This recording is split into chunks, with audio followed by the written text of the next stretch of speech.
సినీ ప్రపంచం, నేను మీ హేమమాలిని. మరి ఇవాల్టి సినీ ప్రపంచంలో ఏమేం అప్డేట్స్ ఉన్నాయో ఇప్పుడు చూసేద్దాం.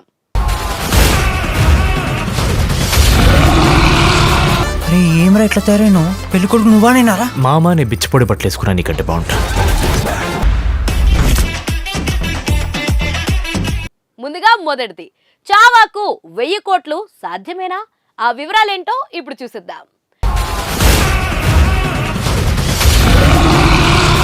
బాలీవుడ్ బ్లాక్ బస్టర్ చావా 3వ వారంలోనే 555 కోట్ల గ్రాస్ దాటేసి సూపర్ స్ట్రాంగ్ గా కొనసాగుతుంది. నిన్న టీం నుంచి అధికారిక ప్రకటన వచ్చేసింది. కేవలం ఇండియా వసూళ్లను చూసుకున్న 484 కోట్లు రావడం అంటే మాటలు కాదు. మరాఠీ వీరుడి గాథను జనాలు రిసీవ్ చేసుకున్న తీరు ట్రేడ్ వర్గాలకు నోట మాట రాకుండా చేస్తున్నాయి. ఈ దూకుడు ఇంకెంతకాలం ఉంటుందనేదే ప్రస్తుతం అందరి మదిని తొలుస్తున్న ప్రశ్న. ఏ సినిమాకైనా మైల్ స్టోన్ గా చెప్పుకునే 1000 కోట్ల మార్కును అందుకుంటుందా లేదా అనేదే అసలు సవాల్. తెలుగు వర్షన్ 7వ తేదీన రిలీజ్ కాబోతున్న నేపథ్యంలో ఇదో డెబేటబుల్ టాపిక్. ప్రాక్టికల్ గా చూసుకుంటే చావా 1000 క్రోర్స్ అందుకోవడం సులభమైతే కాదు.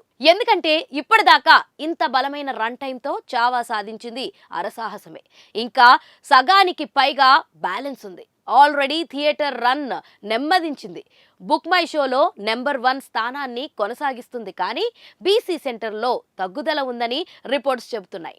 పైగా హెచ్డి వర్షన్ టెన్షన్ ఒకటి. అందులోనూ కంటెంట్ పరంగా ఇది ఒక కులం, ప్రత్యేకించి మహారాష్ట్రకు సంబంధించినది కావడంతో కొన్ని వర్గాలు చావాకు దూరంగా ఉన్నాయి. లేదంటే జవాన్, స్త్రీ 2 లాగా కలెక్షన్లను మరింత వేగంగా దూసుకెళ్లేవి. సో ఏ కోణంలో విశ్లేషించినా చావా 1000 కోట్లు అందుకోవడం కష్టమే. ఒకవేళ సాధిస్తే అద్భుతమని చెప్పొచ్చు. చైనా, జపాన్ లాంటి దేశాల్లో భవిష్యత్తులో విడుదల చేసినా అక్కడి జనాలకు ఏ మేరకు కనెక్ట్ అవుతుందో చెప్పడం కష్టమే. ఓటీటీ రిలీజ్ 50 రోజుల తర్వాతే ఉంటుంది కాబట్టి చావాకు థియేటర్ రన్ అంత సులభంగా కిల్ అయిపోదు. ముఖ్యంగా వీకెండ్స్ అమ్మకాలు భారీ స్థాయిలో ఉంటున్నాయి. ఆలస్యమైన చావా తెలుగులో వండర్స్ చేస్తుందని పంపిణీ బాధ్యతలు తీసుకున్న అల్లు అరవింద్ భావిస్తున్నారు. అలా ఏమైనా జరిగి ఇంకో 50 కోట్లు తోడైనా మంచిదే.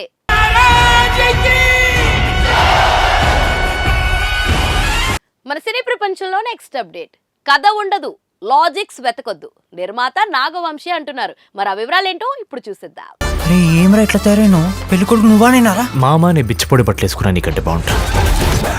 పబ్లిక్ స్టేజ్ మీద తమ సినిమాల గురించి నిర్మాతలు కాన్ఫిడెన్స్ తో స్టేట్మెంట్లు ఇవ్వడం సహజం. తామే గొప్ప కథను ఎంచుకున్నామనో లేదా ఇప్పటిదాకా టాలీవుడ్ లో రానిది తీసామనో ఏదో ఒకటి చెబుతారు. కానీ నాగవంశి మాత్రం దానికి భిన్నంగా మాట్లాడుతుంటుంటారు. సితారా బ్యానర్ పై మార్చ్ 29న విడుదల కాబోతున్న మ్యాడ్ స్క్వేర్ లో కథ, లాజిక్స్ లాంటివి ఏవి ఉండవని, దయచేసి వాటిని వెతకొద్దని, కేవలం 2.5 గంటల పాటు నాన్ స్టాప్ గా నవ్వించే లక్ష్యంతోనే తీసామని కుండబద్దలు కొట్టి చెప్పేశారు. అసలు స్టోరీ లేనిది ఇంత బహిరంగంగా ఒప్పుకునే ప్రొడ్యూసర్లు అరుదనే చెప్పాలి. 3 ఇంజనీరింగ్ చదివిన నిరుద్యోగులు ఒక మంచోడిని వెదవ చేయడమే మ్యాడ్ స్క్వేర్ కాన్సెప్ట్ అని అనౌన్స్ చేసేశారు. మొదటి భాగం హైదరాబాద్ లో అయిపోయింది కాబట్టి ఇప్పుడు గోవాకు షిఫ్ట్ అయ్యామన్నారు. ఏం ఆశించాలనేది ఇంత క్లియర్ గా చెప్పాక ఇక మాట్లాడడం ఎందుకు, ఏముంటుంది అంటున్నారు. కామెడీ పండితే లాజిక్స్, క్రింజ్ కమెంట్లని జనం పట్టించుకోరని ఇటీవలే వెంకటేష్ సంక్రాంతికి వస్తున్నాం నిరూపించింది.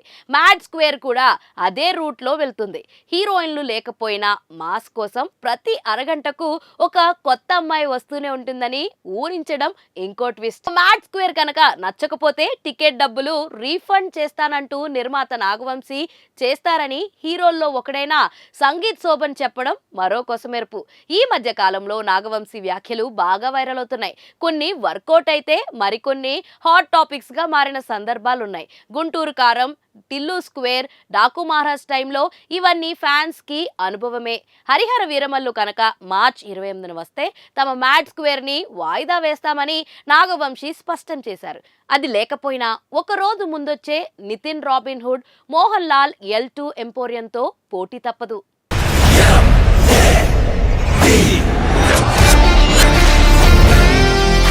మన సినీ ప్రపంచం ప్రపంచంలో నెక్స్ట్ అప్డేట్. డ్రాగన్ కుర్రోడి సరసన క్రేజీ హీరోయిన్లు. మరో వివరాలేంటో ఇప్పుడు చూసేద్దాం.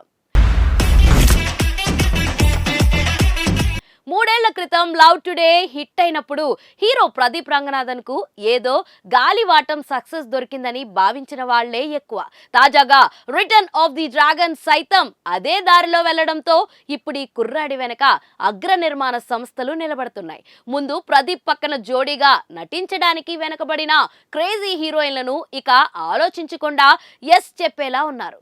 నిర్మాణంలో ఉన్న లవ్ ఇన్స్పిరేషన్ కంపెనీలో ఉప్పెన భామ కృతి శెట్టి నటిస్తున్న సంగతి తెలిసిందే. విఘ్నేష్ శివన్ దర్శకత్వంలో రూపొందించిన ఈ లవ్ ఫ్యాంటసీ డ్రామాలో ఎస్జే సూర్య ఒక కీలక పాత్ర పోషిస్తున్నాడు. మైత్రి మూవీ మేకర్స్ కొత్త దర్శకుడు కీర్తీశ్వరన్ ని పరిచయం చేసే సినిమాలో ప్రదీప్ రంగనాథనే హీరో. ఈ కారణంగానే డ్రాగన్ తెలుగు వర్షన్ ని ఈ సంస్థ పంపిణీ చేసింది. దీంట్లో తనకు జోడీగా ప్రేమలు ఫేమ్ మమితా బైజు దాదాపు లాక్ అయినట్లు సమాచారం.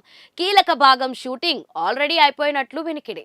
టైటిల్ ఇంకా ఖరారు చేయలేదు, కానీ త్వరలోనే లాక్ చేసి తెలుగు తమిళ భాషలకు ఒకేసారి రిలీజ్ ప్లాన్ చేస్తున్నారు. ఇవి కాకుండా ఓకే చేయాల్సిన లిస్ట్ లో 3-4 సినిమాలున్నాయట. స్వతహాగా దర్శకుడైన ప్రదీప్ కు ప్రస్తుతం డైరెక్షన్ చేద్దామన్న యాక్టింగ్ దెబ్బకు ఖాళీ దొరికేలా లేదు. అంతే మరి, దశ తిరిగితే ఇలాగే ఉంటుంది అన్నట్లు ఏపీ తెలంగాణలో return of the dragon decent వసూళ్లతో బాగానే వెళ్తుంది. పోటీలో ఉన్న వాటికంటే మెరుగైన ఆక్యుపెన్సీలు కనిపిస్తున్నాయి. రికార్డులు బద్దలు కొట్టేంత కాదు, కానీ ఏ సెంటర్ ఆడియన్స్ కి ఫస్ట్ చాయిస్ ఇదే అవుతుంది. ఇంతకు ముందు చెప్పుకున్నట్లు ప్రదీప్ క్రమంగా జూనియర్ ధనుష్ గా రూపాంతరం చెందుతున్నాడు. సగటు మధ్యతరగతి కుర్రాడిలా కనిపించే ఈ youth hero Tollywood straight movie చేసే సూచనలు లేకపోలేదు. ఇంకో ఏడాది లేదా 2 ఏళ్లలో ఆ ముచ్చట కూడా తీరేలా ఉంది. తెలుగు కూడా నేర్చుకుంటున్నాడట. సో చూసారు కదా, ఇదండి ఇవాల్టి సినీ ప్రపంచం. మరొక ఇంట్రెస్టింగ్ ఎపిసోడ్ తో మళ్ళీ కలుసుకుందాం. అప్పటి వరకు చూస్తూనే ఉండండి పూరా local. This is your Hemamalini signing off. Bye.